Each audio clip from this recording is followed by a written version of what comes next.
जय श्री ओम नमः सिद्धाय ओम नमः सिद्धाय ओम नमः सिद्धाय।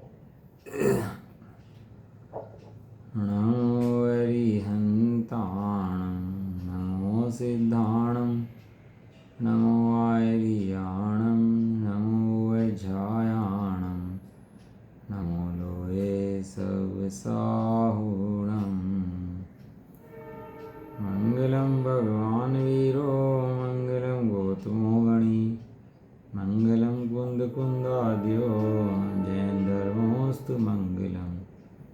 सर्वमङ्गलमाङ्गल्यं सर्वकल्याणकारिकं प्रदानं सर्वधर्माणां जयनं जयतु शासनं जयनं जयतु शासनम्।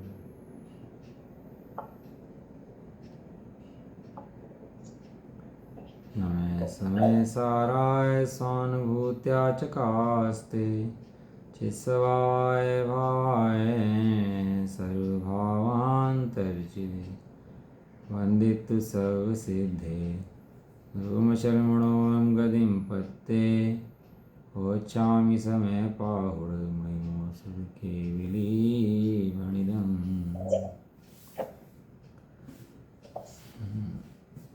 श्री समशादी ग्रंथ आश्रव अधिकार गाथा नंबर 179 और 180 लास्ट चर्या पूरा हो जाएगा मेरे ख्याल से। आश्रव अधिकार गाथा पढ़ लेते हैं एक बार। जयपुरी सेनाहारो गई दो परिणाम दिसोणेयव्यम मनससारुहिरादि भावयुदरग्नि संयुक्तो तहडाणि सिद्धपूवं जे बद्धापच्चया बहुवियपं भजन्ते कम्मं ते न परिणादुते जीवा जन्य से ग्रसित आहार जो उदराग्नि के संयोग से बहुभेद मान से वसा अरु रुधिरादि भावो परिणमे त्यों ज्ञानी के भी पूर्व काल निबद्ध जो प्रत्यय रहे बहुभेद बांधे कर्म जो जीव शुद्ध न परिच्युत बने। गाथा हो गई इसकी आधा थोड़ा सा हो गई। कह रहे थे कि भोजन जैसे खाएगा तो उदराग्नि के संयोग से वो स्वयं परिणम कर जाएगा। किसी का मांस बनेगा, किसी का खून बनेगा, किसी की नसें बन जाएंगी। वो परिणम कर कह के निकालना पड़ता। वो परिणम क्या होता है? परिणम समय हो जाता है। ऐसे ही अब क्या है कि खाना पचा के ना खाए, चबा के ना खाए तो खाने नुकसानदेह, और खाना पचा करके चबा कर खाए तो खाना फायदा दे।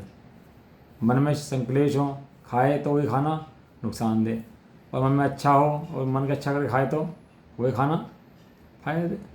भोजन तो वही है, भोजन के नुकसान फायदे का कारण नहीं है। लेकिन देखो खाने की तरीका, मन की अनुकूलता, इन सब से भोजन की भी पुष्टता, अनुकूलता बढ़ जाती है। ऐसे ज्ञानी के जो परिणाम हैं वो ज्ञानी के परिणाम ज्ञानी को बंध रूप नहीं होते। क्यों नहीं होते? क्योंकि स्वरूप जानते हैं उनका, उसको कर्मों खपाना आता है। तो जहर खाने से मरते कि नहीं मरते, ये बताओ? जहर खाने से मरते कि नहीं मरते? मरते हैं, जहर खाते हैं। और वैद्य भी जहर खाता है और खिलाता भी है, खाता भी खिलाता भी तो मरते हैं कि नहीं मरते? नहीं मरते, मरते हैं कि बचते हैं? बचते हैं। वही जहर एक के खाने का काम करे, वही जहर के बचाने का काम करे। जहर वही का वही है। विधि क्या है? ज्ञानी कर्मों का स्वरूप जानता है। पर को नहीं निज रूप अर निज आत्म को नहीं पर करे वह ज्ञान में आत्मा अकारक सर्व कर्मों का बने। स्वयं को कर्म रूप नहीं करता, कर्मों को अपने रूप नहीं करता, अपनी सत्ता को रूप जानता है, कर्म की सत्ता को कर्म के रूप जानता है। कर्म को उदय तो आते हैं, कर्म को उदय में कषाय भी आती है, खाली कर्म को उदय आए ऐसा नहीं है। कर्म के उदय में कषाय भी आए तो भी अंतरंग परिणति का उसके अंदर ये है कि मैं इन रूप नहीं हूँ, ये मुझसे भिन्न है। राजा रामचंद्र जी, छायक समष्टि जी, कैसे कैसे जीवन की घटनाएं घटी उनके हैं। कहाँ तो राज तिलक हो रहा था और कहाँ तुरंत ही 14 काल का वनवास सुना, तो खेद नहीं हुआ, एकदम हर्षित हो चित्त से होके चल दिया। कहने लगा कोई नहीं, ये कर्मों का उदय ऐसा ही है, मेरी कोई स्थिति इसमें, मेरा रोल इसके अंदर नहीं। ज्ञानी सदा निर्भर रहते हैं और वहाँ पर उस कर्मों को भोगे, कर्मों को अपना कर्ता माने, कर्मों से अपना कर्ता माने तो नया कर्म बंद हो जाता है और उसका फल बड़ा भयंकर है भाई, है ना। इसका हमारा कलश नंबर हमारा आगे था 123 आ गया था हमारा कलश नंबर, कलश नंबर 124 पे आ गए थे। 124 पे आ गए थे। अच्छा हाँ, बड़ा ठीक है, कलश नंबर 124 खोल लेते। विधि नहीं जानता सो रुलता है। ज्ञान का क्या है, यदि ज्ञान दोष जान लेना कि दोष है तो दो दोष रह नहीं सकता है। कहीं जा रहे हो मुंह पे निशान लगाओ और कोई पता ना हो, और कोई कह दे कि मुंह पे निशान लगाओ भाई साहब के, झूठ मूठ भी कह देगा ना तो देखने चैन नहीं पड़ेगी उसको, इधर लगाया किधर लगाया, कहाँ लगाया, कैसे लगाया। जब हटाने देगा ना उसको, देखने लगा तो चैन नहीं पड़ सकती। ऐसे ज्ञान के अंदर दोष आ जाए ना कि मेरा दोष क्या है, तो दोष रह नहीं सकता, जरूर जाएगा, उसकी निगाह उसकी लगी रहेगी कि नहीं ये दोष है। वो ज्ञान का सदाकाल दोष चलता रहता, स्वरूप चलता रहता हटाने के लिए। ये क्या कह रहे थे? चाहिए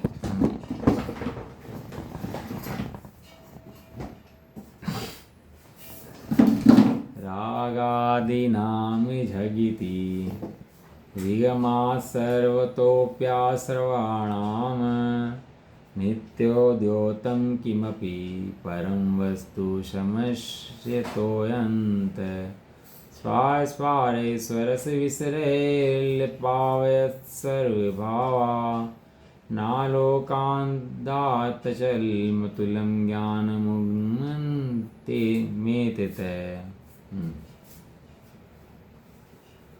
कह रहे हैं अब आश्रमों का सर्वथा नाश करने से जो ज्ञान प्रकट हुआ उस ज्ञान की महिमा का सूचक काव्य कहते हैं। आश्रमों के काल में ज्ञान विद्यमान है कि नहीं है? बताओ, ये आश्रम जिस समय कर्म का हो रहा है उस समय ज्ञान विद्यमान है कि नहीं है? विद्यमान है। यदि ज्ञान ना हो तो आश्रय भी ना हो सकता। अब बताओ, खम्भों को, इन अलमारियों को, इन दीवारों को आश्रय हो सकता है? क्यों? कि ज्ञान नहीं है। तो इस आश्रय से सिद्धि क्या हो रही है? क्या ज्ञान है। अब वो क्या है कि आश्रय क्या है कि ज्ञान प्रकट है, उस ज्ञान को देखता नहीं है और आश्रय को देखता है, इसका नाम आश्रय है बस। और जहाँ ज्ञान को देख लेता है वह उन आश्रयों का अभाव है, ज्ञान रह जाता है। तो जो ज्ञान उस आश्रय को जान लेता है उसको नष्ट कर देता है, ठीक है, नाश करने से, आश्रयों के नाश करने से जो ज्ञान प्रकट हुआ। अभी 148 कर्म का भाव नहीं हुआ, कर्म तो 148 प्रकार के है ना, संख्या भेद के। कौन सा कर्म का भाव हुआ? अभी अज्ञान रूपी कर्म जो दर्शन में होता उसका भाव हुआ केवल एक। क्या जान लिया? अपना पूर्ण स्वरूप जान लिया कि मैं कैसा हूँ। अब ऐसा जानने के बाद वो आनंद हो गया। बताओ, मैं मरता नहीं हूँ। अब बड़े पंडित का पढ़ो मेरा सहज जीवन, तो कैसा जीवन हो जाता है? अहो चैतन्य आनंद में सहज जीवन हमारा है, अनादि अनंत पर निरपेक्ष ध्रुव जीवन हमारा है। कौन कहे शब्द ही हैं? बताओ। जब ज्ञानी अपने को आत्मा देखे तो कहे अनादि अनंत हूँ मैं ध्रुव हूँ, ध्रुव। मेरे अंदर कर्मों का प्रवेश नहीं है, मैं ज्ञान में हूँ, ये मेरा जीवन है। क्या चल रहा भाई साहब? कि बड़े चल रहा, खाना चल रहा, पीना चल रहा, सोना चल रहा, सब भाई साहब बड़े चल रहा। जीवन क्या चल रहा है? कि जीवन बड़े चल रहा है, ये जीवन बड़े चल रहा है। और वो कर्म को खराब हो गया तो क्या कहेगा? भाई साहब बहुत समय खराब चल रहा है। ज्ञानी का समय कभी खराब आता ही नहीं है, क्योंकि वो जानता है मैं चैतन्य स्वरूप का समय कभी खराब होता ही नहीं है। मैं सदाकाल चैतन्य स्वरूप ही रहता हूँ, समय खराब होने की व्यवस्था मेरे अंदर है ही नहीं। ऐसे ज्ञान की महिमा भैया अपरंपार है। वो ज्ञान कभी नष्ट नहीं होता, किसी ने बनाया नहीं है, अनादि अनंत काल से चलता ही रहता है, चलता ही रहता है। सब चीज़ों पे डेप्रेशन लगता है बाहर में, पुद्गल में सब में डेप्रेशन लगता है। कोई चीज़ ऐसी नहीं शाश्वत रहती हो। बताओ कोई चीज़ ऐसी है शाश्वत रह सकती है जो अनादि काल से अनंत काल तक रहेगी शाश्वत पुद्गलों के अंदर? सब चीज़ में डेप्रेशन लगता है, बदलती रहती हैं, हटती रहती हैं। लेकिन ज्ञान स्वभाव ऐसा है जो सदाकाल उदय को प्राप्त है, कभी नष्ट होता नहीं। श्लोकार्थ, जिसका उद्योत प्रकाश नित्य है। नित्य है माने अनादि काल से उसके अंदर प्रकाश है। प्रकाश तो क्या है कि सूर्य को प्रकाश की उपमा देते हैं, लेकिन सूर्य को प्रकाश की उपमा ज्ञान प्रकाश से आती है। ज्ञान को प्रकाश की उपमा सूर्य से नहीं आती। वो तो ज्ञान प्रकाश कहाँ पर है? वास्तविक प्रकाश तो आत्मा के अंदर है। हमें लगता है सूर्य से प्रकाश होगा, ऐसा नहीं। जैसा प्रकाश आत्मा के अंदर है वह सूर्य के अंदर है। जैसे सूर्य प्रकाशित करता है, जैसे आत्मा पदार्थों को प्रकाशित करता है, ऐसे सूर्य प्रकाशित करता है। सूर्य के अंदर गर्मी भरनी पड़ती है, प्रकाश भरना पड़ता है स्वयं है उसके अंदर। नष्ट होने वाला है कि शाश्वत रहने वाला है? शाश्वत है उसका। घटने वाला है कि सदाकाल ऐसे ही रहने वाला है? सदाकाल। ऐसे ही मेरा शुद्धात्मा है, मैं शुद्धात्मा हूँ। मेरा तो मतलब दो भेद हो जाते हैं व्यक्ति के। मैं शुद्धात्मा हूँ और मैं शुद्धात्मा हूँ, मेरा ज्ञान सदाकाल प्रकाश रूप है, किसी ने बनाया नहीं है, घटता नहीं है और सदाकाल एक रूप रहने वाला, ऐसा मेरा शाश्वत ज्ञान है। मतलब ज्ञानावणी नाम का कर्म होता है कि नहीं होता? हाँ जी बताओ, ज्ञानावणी नाम का कर्म होता है कि नहीं होता? बताओ। हाँ ना, होता है। भाई साहब, ज्ञानावरणी नाम कर्म तो मति ज्ञानावरण नाम कर्म होता है, शुद्ध ज्ञानावरण नाम कर्म होता है, मन परिय ज्ञानावरण नाम कर्म होता है, अवधि ज्ञानावरण नाम कर्म होता है, केवल ज्ञानावरण नाम कर्म होता है। ज्ञानावरण नाम का कर्म नहीं होता। वो तो 5 सामान्य अलग अलग ना कह के एक कह दिया, उसका नाम ज्ञानावरण कहा, लेकिन वास्तव में ज्ञानावरण नाम का कोई कर्म दुनिया में विद्यमान नहीं है। ज्ञान पे आवरण आ जाए ऐसे कोई कर्म नहीं बना, ऐसी कोई सत्ता नहीं बनी। हाँ, मति ज्ञान के ऊपर आवरण है, बराबर है। शुद्ध ज्ञान के ऊपर आवरण है, बराबर है। अवधि ज्ञान के ऊपर आवरण है, बराबर है। मन परिय ज्ञान के ऊपर आवरण है। केवल ज्ञान के ऊपर आवरण है। लेकिन ज्ञान के ऊपर आवरण आ जाए ना, तो जितने ज्ञान स्वरूप आत्मा जान रहे हैं सबको जानना बंद हो जाएगा। क्यों बंद हो जाएगा? आवरण ही तो आया है, छुपा हाँ। थोड़ी ना है सारा। आवरण नहीं, वो आवरण आने से देशघाती कर्मों की प्रकृतियाँ होती हैं। उस आवरण आने से वो क्या थोड़ा ढकता है, थोड़ा बूझता है। लेकिन ज्ञान के ऊपर थोड़ा कम थोड़ा ज़्यादा ऐसा है ही नहीं। ज्ञान सदाकाल पूरा ही प्रकट है। ज्ञान नित्य उद्योत रूप है, उसके अंदर आवरण है ही नहीं। उसके ऊपर रंच मात्र आवरण नहीं है उसके ऊपर। मति ज्ञान के ऊपर आवरण है। अब हम थोड़ा जानते हैं, बच्चा बड़ा होकर ज़्यादा जानने लगा, और बड़ा होकर और ज़्यादा जानने लगा, होशियार हो गया, वकील बन गया, ऐसे बन गया, बहुत होशियार हो गया हैं। जब बच्चा तो कम जानता था, अब ज़्यादा जानता है, तो उसके अंदर तो आवरण का घटती बढ़ती है। एक इंद्रिया बन गया, घट गया। लेकिन जो ज्ञान स्वभाव है उसके अंदर ज्ञानावरण नाम की सत्ता ही नहीं है। नहीं हो सकता ज्ञानावरण नाम का कर्म ऐसा। तो जब तक भेद करे उसके आगे जाके, यदि एक ही कर्म ज्ञानावरण करता तो भेद करने की जरूरत नहीं पड़ती उसके भेद करने की जरूरत इसलिए पड़ी क्योंकि वो इस रूप नहीं है, वो अन्य रूप है, इतने रूप है वो। समझ नहीं आया? जिसका उद्योत प्रकाश नित्य है, नित्य है माने शाश्वत रहने वाला है। ऐसी किम अपि परम वस्तु, नित्य उद्योतम प्रकाश है। किम अपि परम वस्तु, किसी परम वस्तु को अंतैश पश्यते, अंतरंग में देखने वाले पुरुष को। कहाँ दिखता है वो प्रकाश? कहीं बाहर से इंद्रियों से दिखाई नहीं देता। वो ज्ञान प्रकाश कहाँ दिखता है? सहज रूप से अंदर में दिखाई देता है। अंतरंग में देखने वाले पुरुष को रागादि नाम आश्रवाणा, रागादि आश्रमों का जगति मैंने शीघ्र ही, सर्वतः अपि, सर्व प्रकार से, विगमात, नाश होने से। जिसने अंतर में अपने को आत्मा देगा, आश्रव उसके टिकते ही नहीं है, आश्रव उसका नाश हो जाता है। अज्ञानता का उसके नाश हो जाता है। अज्ञान कब तक रहता है? जब तक अपना स्वरूप नहीं देखा तब तक ज्ञान रहता है। ये मंत्री बैठे रहते हैं ना, तो बहुत चर्चा चलती रहती है मीटिंग में, भाई मीटिंग चर्चा चल रही है, बहुत मीटिंग चल रही है। जैसे राजा आया, अब मंत्रियों की मीटिंग में क्या हुआ एकदम से? शांति हो। अब जैसे बॉस होता है ना, ऑफिस में मीटिंग चल रही है बहुत बड़ी, अब बॉस आया एकदम से, अब बॉस आके खड़ बैठ गया, तब क्या होगा, एकदम से सारे सारे एकदम एकदम शांत हो गए। शांत हो गए। ये कोलाहल है विकल्पों का। जिस विकल्पों को हम धर्म मान रहे हो धर्म नहीं है। जिन संकल्प विकल्पों को हम ढो रहे हैं कि हम स्वाध्याय कर लिया, ये कर लिया, और धर्म हो गया, धर्म नहीं है। जहाँ ज्ञान आया समस्त शांत हो गया। कोलाहल सर्व कोलाहलेन, कलश आया था ना, ज्ञान के प्रकट होते सर्व कोलाहल शांत बैठ गया जहाँ ज्ञान प्रकट हुआ। सब करने धरने की विकल्प ऐसा कर दे, ऐसा कर दे, सब शांत हो गए। और क्या रह गया, ज्ञान मात्र रह जाता है।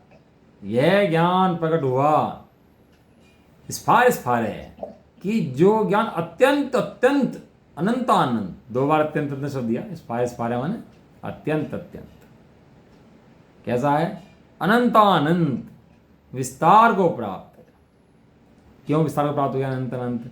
क्योंकि स्वभाव अनंत है ना, इसलिए अनंत विस्तार को प्राप्त हो गया। स्वभाव के अंदर अनंत ना होता तो अनंत को विस्तार को प्राप्त नहीं होता।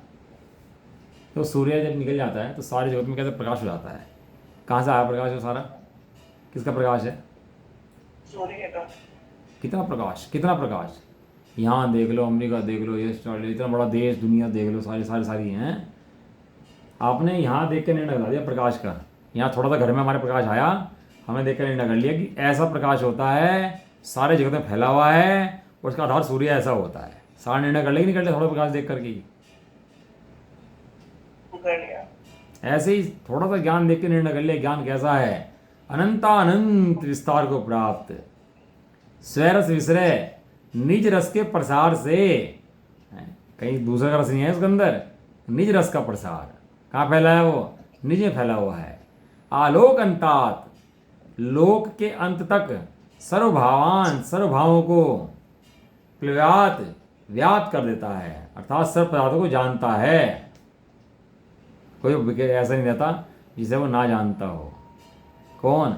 जो स्वयं को जानता है वो सबको जानता है, जो स्वयं को नहीं जानता वो किसी को नहीं जानता है। ये बता रहे हैं ज्ञान के विस्तार की पद्धति क्या है, सुख की पद्धति क्या है। सुख की पद्धति ज्ञान को फैलाना नहीं है, सुख की पद्धति ज्ञान को समेटना है। ज्ञान सिमट जाता है तो ज्ञान विस्तार को प्राप्त होता है। और ज्ञान फैलाए विषयों के अंदर तो ज्ञान संकुचित होकर एक इंद्र रूप में चला जाता है। सर्व पदार्थों को जानता है। अचलम, अचलम माने वह ज्ञान प्रकट हुआ है तभी से सदाकाल अचल है। अब प्रकट होने के पश्चात सदा जो का तो ही बना रहता है, चलायमान नहीं होता। और ज्ञान स्वभाव जान लिया एक बार, ज्ञान स्वभाव हूँ, एरर जानने के बाद श्रद्धान और ज्ञान अचल हो जाते हैं, खच जाते हैं कि मैं तो ऐसा ही हूँ। कैसा हूँ मैं ज्ञान स्वभाव हूँ। फिर श्रद्धा और ज्ञान चलायमान नहीं होते उसके। ऐसा नहीं कि अभी तो अपने ज्ञान स्वरूप मान लिया, थोड़ी देर बाद में कुछ शरीर मान लिया, थोड़ी देर बाद में पत्नी मान लिया, थोड़ी देर बाद में बच्चा मान लिया, अरे ऐसे ही मानता रहा आपने को। ऐसा नहीं भैया। जब किसी ज्ञान स्वभाव देखा तो श्रद्धा खचित हो गई उसकी। कैसे खचित हो गई कि मैं ज्ञान स्वभाव ही हूँ, और वो अपने ज्ञान स्वभाव चलायमान नहीं होता। जान लिया ना अपने को, शरादिक से भिन्न, रागादिक से भिन्न। आचार्य देव ने विस्फोट पटके हैं एक 3 शब्दों के अंदर, तो हमें महिमा नहीं आती। द्रव्य कर्म, नो कर्म, भाव कर्म से रहित शुद्ध हूँ। तो राग होगा, लेकिन राग मेरे में से नहीं आता। राग कर्मों की दशा है।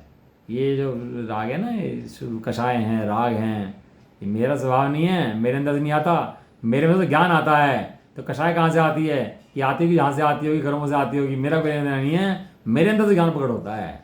मैं शुद्ध ज्ञान का धारी हूँ। मैं कैसा हूँ? शुद्ध ज्ञान।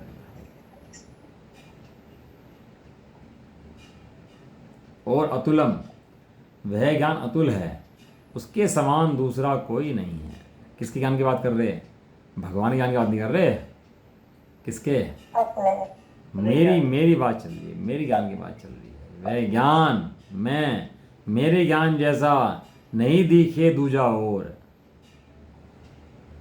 पत्नी में सुख नहीं है, बच्चे में सुख नहीं है, पर्याय में सुख नहीं है, कषाय में सुख नहीं है, मन कषाय में सुख नहीं है।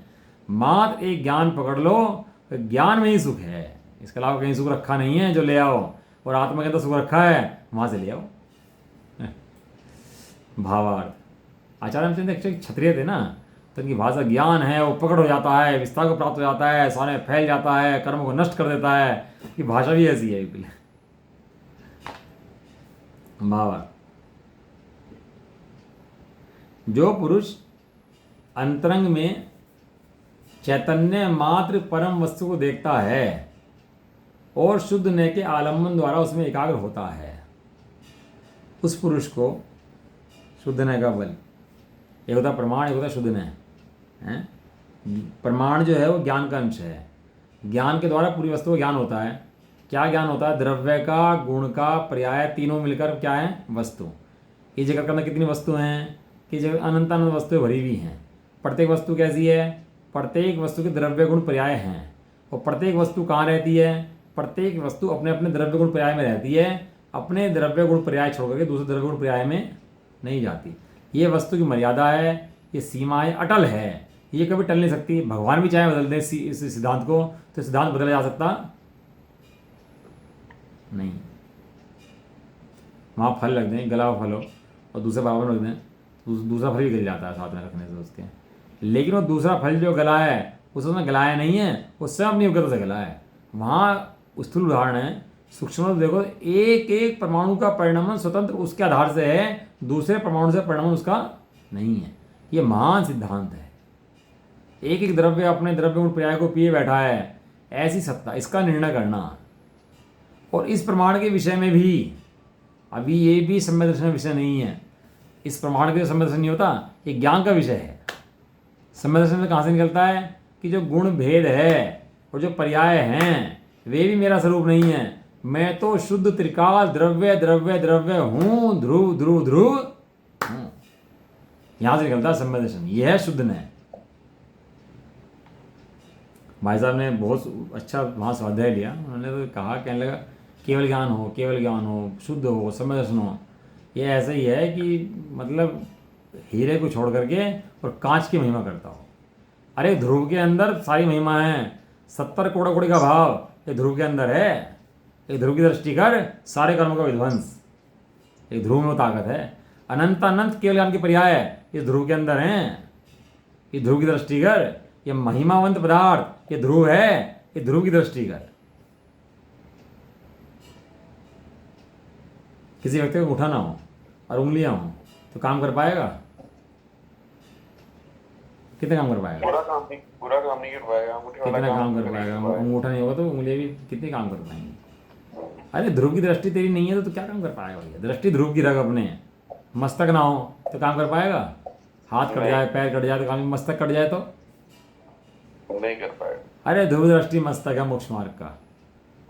तो समझता नहीं है जो ये मोक्ष मार्ग का जो है ना मस्तक, वो ध्रुव दृष्टि है। ध्रुव दृष्टि करता नहीं है, बाकी सब करता रहता है।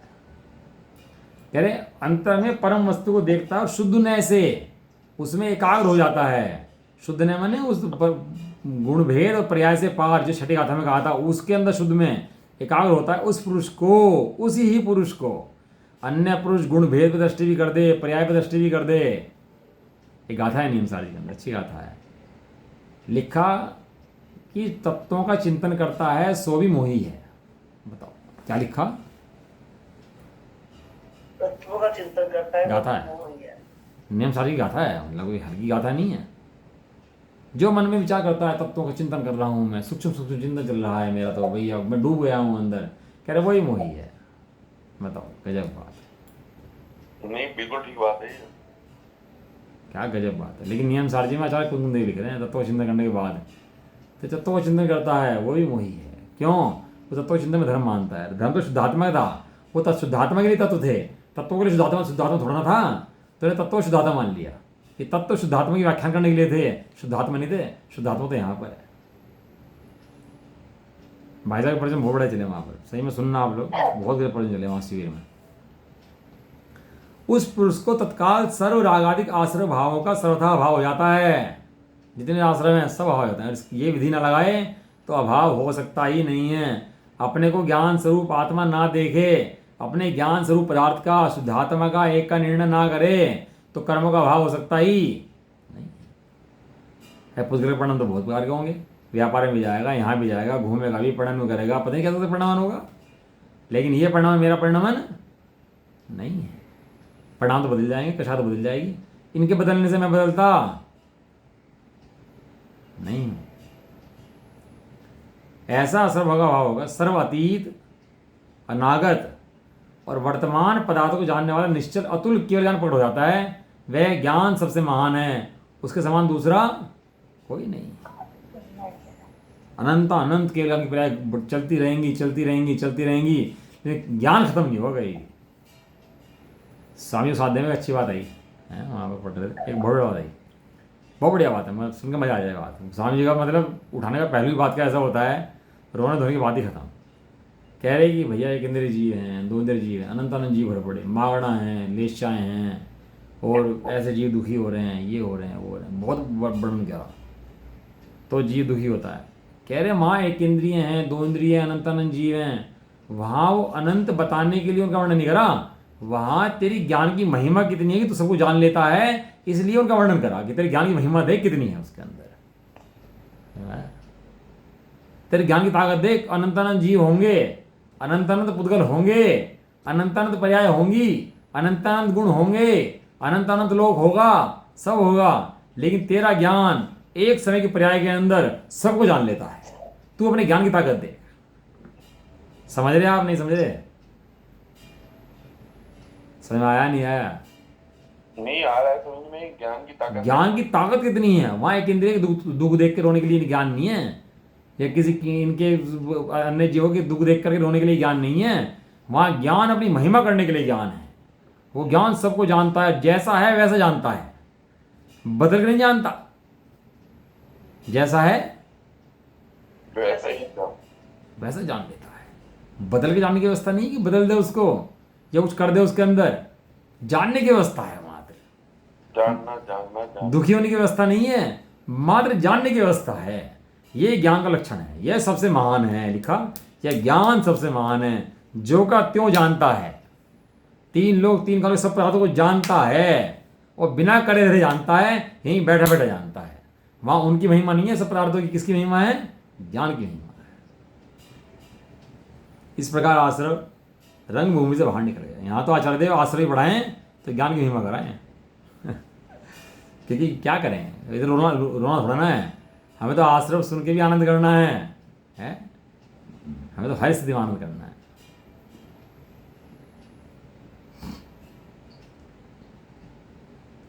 रंग भूमि में आश्रव स्वांग आया था। स्वांग तो आते हैं ना दिन रात, क्या चलते हैं अपने दिन रात के स्वांग तो चल रहे, ज्ञान के ऊपर क्या चल रहा। स्वांग किसे कहते हैं पता है? एक्टिंग। स्वांग मैंने एक्टिंग। आजकल सब बच्चे एक्टिंग करने लगे ना, सब कैमेलियन बने रहते हैं एक्टिंग करने के लिए, सारी एक्टिंग बहुत चल रही है आजकल। तो स्वांग आया था, लेकिन ज्ञान उस स्वांग में रम गया था। तो पागल की एक्टिंग करनी हो तो पागल नहीं कर सकता, बताओ। पागल की एक्टिंग करने के लिए सही आदमी चाहिए। स्वांग आया था पर उसका पागल बनेगा, लेकिन स्वांग था, वो व्यक्ति पागल नहीं था, वो व्यक्ति तो ठीक था। उसे ज्ञान ने उसके यथार्थ स्वरूप में जान लिया। बताओ, कमाल की बात है। जैसा आश्रम है, बहुत कर्म 148 पकड़ती हैं भैया, दुख हैं कि जीव को मार रखा है, कर्म ने ढक दिया है, कर्म ने जीव को रुला दिया है, बेचारा जीव बहुत दुखी है, इन कर्मों ने जीव को दुखी कर दिया है। लिखा, उस ज्ञान की ताकत, उस कर्म की ताकत को ज्ञान ने जान लिया है, और उसकी ताकत जानते ही वो इतना कमजोर था, वो बाहर निकल गया। वो क्या निकल गया? बाहर निकल गया। कैसी कमाल की बात। एक बनाए राजी का में दो वो है, योग कषाय मिथ्यात असंयम आश्रव द्रव्यत आगम गाये राग विरोध विमोह विभाव अज्ञानमयी यह भाव जताए जो मुनि राज करें इमि पालन जो मुनि राज करें इनि पाल सुरिद्धि समाज लय शिव थाए काय न माय न उचित लाय कहूँ जय पाल लहू मन भाय। ये उसका कलर दो वो है समैया बना लिखा हुआ, वहाँ अर्थ मिल जाएगा। इस प्रकार श्री समयसार की श्रीमद् भगवत्चार्य देव पढ़नी श्री समयसार परमागम की श्रीमद् अमराचार्य देव विरचित आत्मख्याति नाम की टीका में आश्रव का पूर्वक चौथा अंक समाप्त। आश्रव भी रोने के लिए नहीं है कि आश्रव को रोते रहा, आश्रव भी कर्मों का भाव करने के लिए है।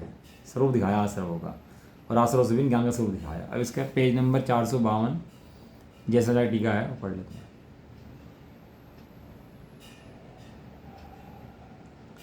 अब जो पहले कहा गया था कि रागादि विकल्प की उपाधि से रहित है, परम चैतन्य चमत्कार लक्षण रूप निज परमात्मा की भावना से रहित बहुमुख बहिरात्मा जीवों के पूर्ववत निपटते नवीन कर्म मानते हैं, उसी अर्थ को दृष्टांत द्वारा दृढ़ करते हैं।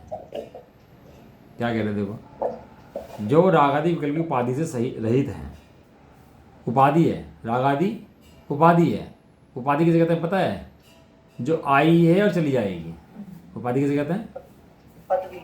पदवी, पद मिला है चला जाएगा, ऐसा कोई पद नहीं है लोक के अंदर तो ना कभी गया हो। इसका लोक के पद है ना तो अभाव हो जाता है उनका। लेकिन यहाँ क्या है, चैतन्य में कोई पद नहीं है, चैतन्य स्वयं पद अपद है। क्या है चैतन्य स्वयं? अपद है। वो मैं नहीं कह रहा, मैं नहीं कह रहा, आचार्य रामचंद्र ने लिखा है। पदहीन है। हाँ, आचार्य रामचंद्र का कलश का है ये, मेरी भाषा नहीं है। ये पद सब अपद हैं। हे भव्य जीवों, अपद स्वरूप जो आत्मा है वहां पर आओ। पद उपाधि हैं, उपाधि शरीर ज्ञान में है। ऐसा परम चैतन्य चमत्कार लक्षण स्वरूप जो आत्मा है उसको जानता नहीं है, वो बहिरात्मा है। वो बहिरात्मा नए कर्म मानता है और जो ज्ञान स्वरूप आत्मा को जानता है वो नए कर्म नहीं मानता है। अनर्थ का मतलब क्या होता हैं? अनर्थ का मतलब क्या होता अनर्थ, अनर्घ। अनर्घ पद प्राप्त है अगर मान सा तो अनर्घ का मतलब क्या होता है? अर्घ से रहित, अर्घ से रहित मतलब अनर्घ जो अर्घ से पार है।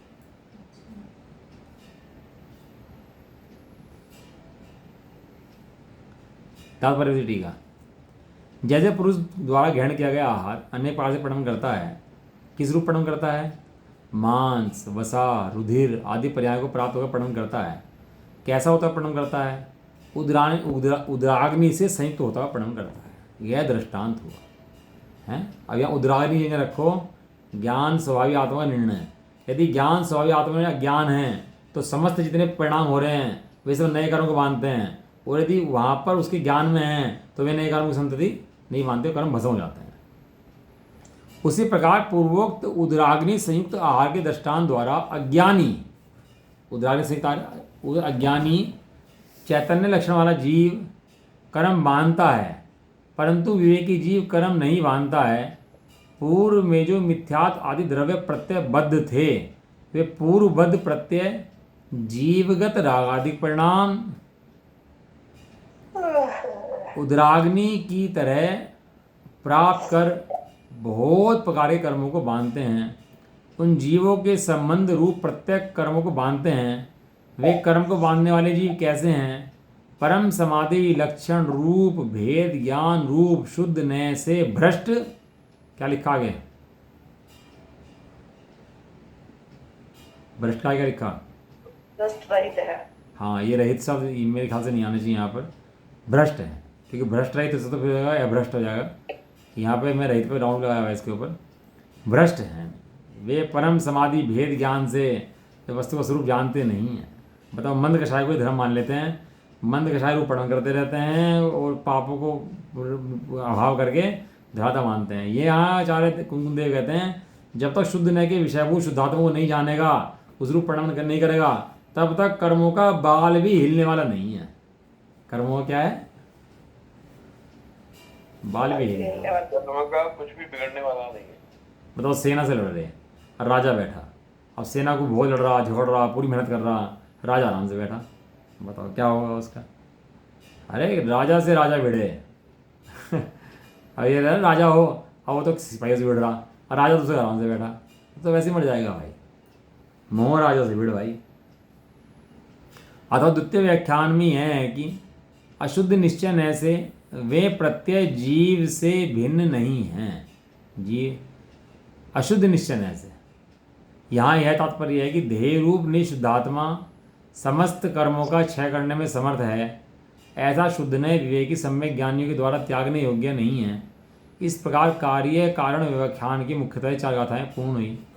इस प्रकार श्री जैसे चार्यकृत समयसार व्याख्या में शुद्धात्मानुभूति लक्षण रूप तात्पर्य में 17 गाथाओं द्वारा 5 स्थल द्वारा संवर के विरुद्ध पक्ष वाला 5वां आश्रव अधिकार समाप्त हुआ। ये समझते हैं हम आश्रव को, बंध को, संवर को समझते हैं ज्ञान में, कोई बुराई भी नहीं, समझ लो। ये शुद्धात्मा के अंदर ना आश्रव है, ना बंध है, ना संवर है, ना निर्जरा है, ना मोक्ष है। समझने की विधि है तो समझ लेते हैं, कोई दिक्कत नहीं है। मार्ग है, मार्गफल क्या है? मार्गफल शुद्धात्मा की प्राप्ति है। अब मार्ग पर जाए और मार्ग के फल की प्राप्ति ना करे, हैं? मार्ग फल की प्राप्ति नहीं करे। आप किसी कहो भाई साहब आओ भोजन करो हमारे यहाँ, चलते हैं। आप उनको लाए, घर पे ले आए, दरवाजे तक लाए और दरवाजे पे कहे भाई साहब नमस्ते, आपका भोजन हमने कराया, आपने भोजन करा, इसके लिए धन्यवाद आपका बहुत बहुत, और हम आपके आभारी हैं, अरे धन्यवाद क्या क्या भेज दो उसे वहाँ पर, तो भोजन उसका हुआ कि नहीं हुआ? लाए, पूरा रास्ता पार कराया, दरवाजे तक लाए। 7 तत्वों के अंदर धर्म नहीं है, 7 तत्व लाने का मार्ग था, फिर धर्म कहाँ था? जब तो शुद्धात्मा बनता था, भोजन कहाँ करना था? भोजन तो घर में बैठे कराना था। तो शुद्धात्मा भी पता नहीं है ना, उनको कुछ पता नहीं है वास्तव में। वे 7 तत्वों को मानते हैं लेकिन उनको कुछ पता नहीं है 7 तत्वों की। 7 तत्वों को उससे रहित आत्मा दिखाने के लिए हैं। ये व्याख्या पूरी इस प्रकार जैसे चार्यकृत ये 5 स्तर द्वारा और संवर के विरुद्ध पक्ष वाला आश्रव अधिकार समाप्त हुआ। नीचे लिखा सम्यकवंत निराश्रव कैसे हैं? सवयक्ति सा पूर्व अवस्था में कर्म बंद कीने अब तेई उदय आई नाना भांति रस देते हैं। केई शुभ साता केई अशुभ असाता रूप दूँ सो ना राग ना विरोध समिचित है। जथा जोग किया करे फल की इच्छा धरें जीवन मुक्ति को विरध गही लेते हैं। याते ज्ञानवती को नाश्रव कहते को शुद्धता सो न्यार भय शुद्धता समित है। पूर्व काल में अज्ञान अवस्था में जो कर्म बंद किए गए थे वे अब उदय में आकर फल देते हैं। पूर्व में कर्जा लिया था, अब कर्जा मांगने के लिए कोई अपना आता है, उनमें उनके तो शुभ हैं सो सुखदायक हैं और अशुभ हैं सो दुखदायक। ये इन्होंने बढ़िया वाली लिखी इसके अंदर कि शुभ परिणाम हैं तो अच्छे हैं और अशुभ हैं तो बुरे हैं। कैसा रे? पूर्व बांधे हुए कर्म। सो सम्यक दृष्टि जीव इन दोनों भांति के कर्मोदय में हर विषाद नहीं रखते हैं, समता भावी रखते हैं। वे अपने पद की योग्य क्रिया करते हैं पर उनके फल की आशा नहीं करते। संसारी होते मुक्त कहलाते हैं क्योंकि सिद्धों के समान देह आदि से अलिप्त हैं। वे मिथ्यात्व से रहित अनुभव सहित हैं, इसलिए ज्ञानियों को कोई आश्रव सहित नहीं कहता है। ज्ञानी निराश्रव क्यों हो गए? क्योंकि आश्रव सहित अपने ज्ञान स्वभावी आत्मा का निर्णय करते हैं। एक इसके अंदर मुझे पढ़ाना था आपको, समयसार नाटक के अंदर बाद में दिया इसका सार, 2 पेज का है, 5 अधिकार का सार। तो पढ़ रहा हूँ मैं, तो ध्यान से आप पढ़ लेना, बाद में समझ लेना क्या है ये सब बातें। क्या हैं? घुटाने के लिए हैं। जितनी घुटाई होगी ना उतना ज्ञान का निर्णय मिलता चला जाएगा। ज्ञान स्वरूप आत्मा तो है, सदा रहेगा, अनादिकाल से है। घुटाई हो जाए ना उसकी तो एकदम वो निर्णय पक्का हो जाता है। इस अधिकार के अंदर क्या सार आया? इसके अंदर क्या है? बनारस राजा ने हर अधिकार के एंड में सार लिखा, अधिकार का सार क्या है उसका। तो उससे क्या अपन पढ़ रहे थे तो बहुत सारे प्रश्न हो गए, स्वाध्याय हो गए, समझ नहीं आता। ये सार पढ़ते हैं ना तो सार पढ़ने से क्या होता है? एकदम सारा विषय समझ में आ जाता है। समझ में आया था, पिक्चर क्लियर हो गया। एक तो इंडेक्स और एक सार। पता है आपको जब आप लिखते हो तो निबंध लिखते हो तो उसमें क्या लिखते हो? संदर्भ, संक्षेप में, प्रसंग और बाद में लिखते हो उपसंहार, संक्षेप में, समरी। ये जो कोर्ट में जज करता है समरी पढ़ लेते हैं, सब समझ आते हैं केस के अंदर क्या चल रहा है इसके अंदर। फिर वो तो डिटेल तो बाद में आती है जब केस में दिखाई देता है, समरी में सब समझ आ जाता है। देख क्या कह रहे, राग द्वेष मोह तो भाव आश्रव हैं और अशुद्ध आत्मा के द्वारा कामावरण रूप उद्गल प्रदेशों का आकर्षित होना द्रव्य आश्रव है। आत्मा राग द्वेष मोह करता है और फिर कर्म आते हैं, उनका नाम द्रव्य आश्रव है। इन द्रव्य आश्रव भाव रहित सब आश्रव से रहित सम्यक ज्ञान है। सम्यक दर्शन का उदय होते ही जीव का मौजूदा ज्ञान सम्यक ज्ञान कहलाता है। इस सम्यक ज्ञान की दशा में आश्रव का अभाव हो जाता है। सम्यक ज्ञानी अवर्ती भी क्यों ना हो तो भी उन्हें आश्रव नहीं होता। इसका कारण यह है कि अंतरंग में सम्यक दर्शन का उदय होने से वे शरीर आदि में अहम बुद्धि नहीं रखते और विषय आदि में तल्लीन नहीं होते। यद्यपि बाह्य दृष्टि से लोगों को देखने में मिथ्या दृष्टि जीव और अवृत्ति सम्यक दृष्टि जीवों के विषय भोग परिग्रह संग्रह आदि की वृत्ति एक सी दिखाई देती है, परंतु दोनों के परिणामों में बड़ा अंतर होता है। अज्ञानियों की शुभ अशुभ क्रिया फल की अभिलाषा सहित होती है और ज्ञानी जीवों की शुभ अशुभ क्रिया फल की अभिलाषा से शून्य होती है। वहाँ फल की अभिलाषा को नहीं होती है। जानते हैं कि पूर्व में कर्म को उदय आया था, इसलिए उसमें राग द्वेष आदि नहीं होता है। इसलिए अज्ञानियों की क्रिया आश्रव के लिए और ज्ञानियों की क्रिया निर्जरा के लिए होती है। अज्ञानी जो भी क्रिया करता है उससे क्या होता है? आश्रव। और ज्ञानी जो भी निर्जरा करता है उससे क्या होती है? निर्जरा। ज्ञान वैराग्य की ऐसी महिमा है, जिस प्रकार रोगी अभिरुचि नहीं रखते हुए भी औषधि सेवन करता है और बहुत से लोग शौक के लिए शरबत मुरब्बे आदि चखते हैं, इसी प्रकार ज्ञानी के उदय की बलजोरी में आसक्तता रहित भोगे हुए भोगों में और मौज के लिए गृद्धता सहित अज्ञानी के भोगों में बड़ा अंतर है। होते हैं ना टैबलेट नींद की, तो डॉक्टर इस्तेमाल कर लेते हैं। क्यों इस्तेमाल कर लेते हैं? कि भाई ये बीमार है, इसको रात को नींद नहीं आ पा रही, बहुत भयंकर बीमार है, तो इसको टैबलेट दो, कहीं नींद की टैबलेट दो, इससे क्या होगा? सो जाएगा आराम से और सुबह को आराम से इसको थोड़ी राहत मिल जाएगी। अब उसने देख लिया भाई नींद की गोली दी तो मुझे आराम हो गया, बढ़िया हो गया, मुझे आराम मिल गया। अब उसने नींद की गोली खानी शुरू कर दी।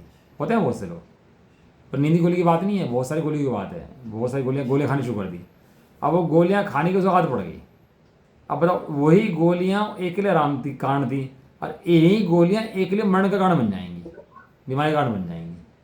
बराबर है कि नहीं है? इसी तरह ज्ञानी के भोग अज्ञानी के भोग, ज्ञानी मजबूरी में भोग भुगतता है और अज्ञानी गर्दता के लिए गर्दता सहित भोगों भोगता है। इसलिए दोनों के परिणामों में बड़ा अंतर है। आश्रव की दौड़ 13वें गुणस्थान तक योगों की प्रवृत्ति होने से रहती है और चौथे गुणस्थान में 70 प्रकृतियों का बंध कहा गया है। फिर जीव सम्यक दृष्टि जीव को अवृत दशा में भी जो निरंतर निराश्रव रहता है, उसका अभिप्राय यह है, ये कह रहे 70 प्रकृतियों का बंध तो उसको भी रहता है सम्यक दृष्टि जीव को। तो निराश्रव क्यों कहा? कि उसका अभिप्राय यह है कि अनंत संसार का मूल कारण मिथ्यात्व है। क्या है अनंत संसार का मूल कारण? और उसके साथ अनुबंध करने वाली अनंतानंदी चौकड़ी का उदय सम्यक की दशा में नहीं रहता है। इसलिए मिथ्यात्व और अनंतानंद जनित 41 प्रकृतियों का तो संवर ही रहता है, शेष प्रकृतियों का बहुत ही कम अनुभाग रहता है, स्थिति और स्थितियां बंद होता है और गुण श्रेणी निर्जर हो जाती है। इसलिए कहाँ चला गया? कहाँ चला गया? इसलिए हाँ बंद होता है और गुण श्रेणी। इसलिए अज्ञानी के 70 कोड़ा कोड़ी सागर प्रमाण और तीव्रतम अनुभाग के समक्ष ज्ञानी का यह बंध किसी गिनती में नहीं आता। इसलिए ज्ञानियों को निराश्रव कहा जाता है। बताओ, 70 कोड़ा कोड़ी का बंध मिट गया। हम कितनी आयु है? आयु क्रम की स्थिति कितनी है? 33 सागर की, किसी की 15 सागर की, किसी की उसकी। 70 कोड़ा कोड़ी स्थिति किसकी है? सबसे ज़्यादा स्थिति कर्म की किसकी बनती है? बताओ। हाँ, मोहनीय कर्म की 70 करोड़ स्थिति बनती है। सबसे घातक कर्म जो पकड़ती है वो मोहनीय कर्म है। उसने मोहनीय का भाव कर दिया 70 करोड़ का। जो सबसे बड़ा शत्रु था उसका, उसने उसका भाव कर दिया। किसकी दृष्टि से? मैं ध्रुव ज्ञायक परमात्मा हूँ, मेरे ज्ञान के अंदर कर्मों का प्रवेश नहीं करता, इस दृष्टि से उसने सारे कर्मों का भाव कर दिया। अब सोचो कुंद देव को उपकार कितना बड़ा होगा। सारी दुनिया धर्म के नाम पर ढोड़ होकर क्या कर रही है? अब कुंद देव ने ध्रुवात्मा दिखा करके 70 करोड़ का भाव कराया इसकी। कितनी? 70 कोड़ा कोड़ी। 70 कोड़ा कोड़ी किसे कहते हैं? आप थोड़ा विचार कर देगा ना। 70 करोड़ों को 70 करोड़ से गुणा करो, जो संख्या आएगी उसे कहते हैं 70 कोड़ा कोड़ी। 70 करोड़ एक बार जाए, 70 करोड़ 2 बार जाए, 70 करोड़ 3 बार जाए, 70 करोड़ 70 करोड़ बार जाए। और ये वर्ष नहीं कह रहे, क्या कह रहे? सागर कह रहे। 70 कोड़ा कोड़ी सागर की स्थिति कहाँ से घट जाती है? वो किससे घट जाती है? वेद ज्ञान से। ध्रुव की दृष्टि से। मैं परिपूर्ण तत्व हूँ। हम तो सोचते हैं कह दिया क्या फर्क पड़ रहा? अरे क्या फर्क नहीं पड़ गया? अंदर में बैठी कर्म पकड़ते हो, हिल गई पूरी की पूरी, उन्हें भूचाल आ गया, उनमें ये हो गया। तुझे पता नहीं तूने क्या कर दिया अभी आत्मा की शुद्धात्मिक चिंतन करके। एक शुद्धात्मिक चिंतन करने से कर्म को उससे भूचाल आ जाता है अंदर में बैठी हुई। तेरे पता नहीं लगता तुझे क्या हो गया। ये कर्मों से जाके पूछ, उनके अंदर तो हाहाकार मच गया पूरा का पूरा। और बाकी कर्मों की स्थिति भी बहुत मंद रह जाती है। मजे की बात है कि राजा चला गया ना तो अब सेना में खलबल मच जाती है। ऐसे जैसे मोहरा चला गया तो बाकी सेना के अंदर भी खलबली मच जाती है। साता पकड़ती हूँ सब भागने तैयार हैं। अब जा कोई रुकती ही नहीं है। और इसलिए अज्ञानी के 70 कोड़ा कोटि सागर प्रमाण और तीव्रतम अनुभाग के समक्ष ज्ञानी का यह बंध किसी गिनती में नहीं गिना गया है। इसलिए ज्ञानियों को निराश्रय कहा गया है। वास्तव में मिथ्यात्वी आश्रय है और वह सम्यक के उदय होने पर रहता नहीं है। कमाल। कोई जीव अंधा हो और खाना बनाए करे ये सब काम करे, अकेला हो, होते हैं बहुत से जीव अब रहते हैं अकेले, अंधे होते हैं तो करना पड़ता है काम सारे। कैसे कैसे करता है, कहीं सिर फूट जाता है, कहीं गिर जाता है, कहीं कुछ खिंड जाता है, खाया नहीं जाता उसको, कैसी उसकी विपरीत अवस्था रहती है। उसके दुख का दूर करने का उपाय क्या है ये बताओ मुझे, एक उपाय बताओ उसके दुख का।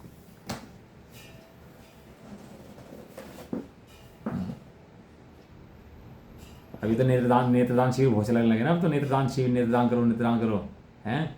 अब तो सब लोग दान दान मानने लगे नेत्रदान करके हैं। अब उसकी नेत्रदान किसी ने किया, उसको नेत्र दे दिया, नेत्र लग गया उसको। अब बताओ सारी समस्या दूर होगी नहीं होगी उसकी नेत्र लगते ही? हरा क्या है, काला क्या है, पीला क्या है, ऐसा कैसा है, वैसा कैसा है, सारी समस्याएं दूर होगी नहीं होगी उसकी? चलना कहाँ है, देखना कहाँ है, फिरना कहाँ है, सारी समस्याएं दूर होगी नहीं होगी? क्या लगती है? एक क्या मिला उसे? एक चक्षु मिले। ऐसे ही जिसके ज्ञान चक्षु खुल गए, ये कर्मों की अवस्थाएं कितनी विपरीत हैं, कैसी हैं, मिथ्या मतलब कषाय की हैं, जो भी हैं, लेकिन ज्ञानी ज्ञान में रहता है। वो जानता है इन कर्मों से भागा नहीं जा सकता। कर्म को आएगा तो आएगा ही, ये कहीं जा सकता नहीं है। और जाएगा आएगा तो मेरा कुछ नहीं बिगाड़ सकता। कर्म कर्म में रहेगा और मैं मुझे में रहूँगा। ऐसी दृष्टि करने 70 करोड़ कोड़ी का भाव हो जाता है। समझ सकते हो आप कितना बड़ा फायदा, रत्नों की महान निधान प्राप्त हो गया हो। मानो मिली मुक्ति ही हो, ऐसा सुनी। हे प्रभु आपने मुझे शुद्धात्मा बताया, अब मैं महाधन्य हो गया। शुद्धात्मा देखते ही आप धन्य हैं। और चरणों में लोट हो जाता है कि हे भगवान आपके अलावा इन बातों को बताने वाला कोई जगत में था नहीं। ऐसा सुनकर जो भक्ति अंदर में उमड़ती है भैया, वो भक्ति वास्तविक भक्ति है। वरना आज चावल पलट दो और मंदिर में घूम के आ जाओ, पिकनिक सैर सपाटे कराओ, उससे कोई भक्ति का संबंध कोई है नहीं। मेरे राग मेरे स्वरूप में से नहीं आता, मैं राग से भिन्न। समय और ये समय तो बहुत हो गया।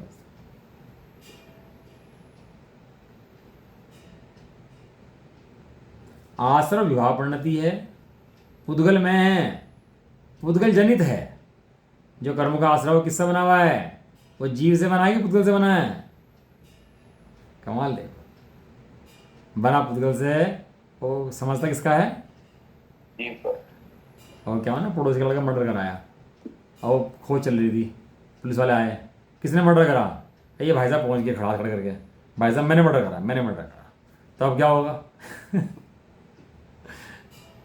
तो पड़ोसी का तो कुछ नहीं होगा और इसको उठा के ले जाएंगे, तू चल बेटा पहले, तू तेरे देखता है पहले चल करके। ऐसे काम किसका? आश्रव कषाय किसकी? आश्रव क्यों रही कहता है मैं नहीं करी। तो तू बेटा तू आ पहले, तेरे देखते हैं। ये पुद्गल की हैं, ये आत्मा का निस्वभाव नहीं है। ऐसा जानकर मात्र जानकर कुछ नहीं करते, ऐसा नहीं है। क्या करते हैं? ज्ञानी लोग अपने स्वरूप में विश्रांत करते हैं। क्या करते हैं? विश्राम करते हैं। क्या जो परेशान फिर रहा था वो ज्ञान स्वरूप जान करके विश्राम करता है। कर्म को तो बहुत आएंगे, नरक के भी आ सकते हैं, आएंगे। ये पूर्व के बांधे हुए कर्म तरह से आएंगे, बदल के कषाय भी आएंगी, सब होगा। लेकिन ज्ञानी अपने ज्ञान को भी छोड़ता नहीं।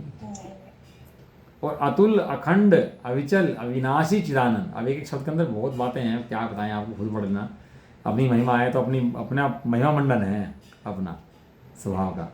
अतुल, अखंड, अविचल, अविनाशी, चिदानंद स्वरूप सम्य दर्शन को निर्मल करते हैं। इस प्रकार ये जो है अपना आश्रय अधिकार समाप्त हुआ। और कल चलेगा अपना संवर अधिकार।